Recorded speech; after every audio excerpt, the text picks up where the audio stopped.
Leban Amasung Israel gi Warida Hezbollah Khutlai Haina Yaoriba adu Yamna Aruba ama Oigadouri. Hezbollah gi luchingba singna ngarang Israel Amasung Leban na irai numita tha kaya chatharaklaba lan adu loishinabagi damak framework agreement ama semkiba adubu yanindaba phongdokpaga loinana makhoi gi khulai thadopagi wafam adu Yamna Aruba oigani haiki Washington da irai numita yanakiba framework adugi matung inna Leban dagi Israel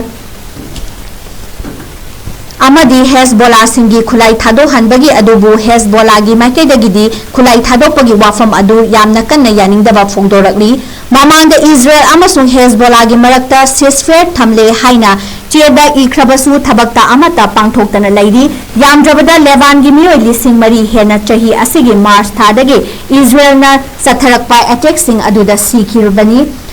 Iragi maikaidagi Israel amasung USA na landaba hawrakiba adugi numit nini lairaga Hezbollah da Israel tamna missile sing amadi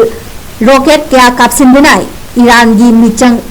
oina malemda mayek sengna phongdoki ngarang Hezbollah gi luchingba nal kasim na phongdoki bada mahaki lup asina Leban dagi Israel gi lani sing lauthoktriba fawba makhatana lanthengna khigani hairi Irai numita Leban Amasung Israel gi marakta aiba ama puraktuna yanaba ama lairakhiba adu Leban gi Navite city da drone kaya leptana kapsilakli marak asida Israel gi military Leban macha ahum amadi Syria gi simi ahum faziluba matung irai numita thadoraki Israel na thamliba wafam asisu Hezbollah yaningdaba amana oiri makhoi gi demand Hezbollah sindagi Khutlai lauthokadabani matam aduda makhoigi maikedagi achumba amadi arepa thabak paikhatpagi tanja adu laugadoribani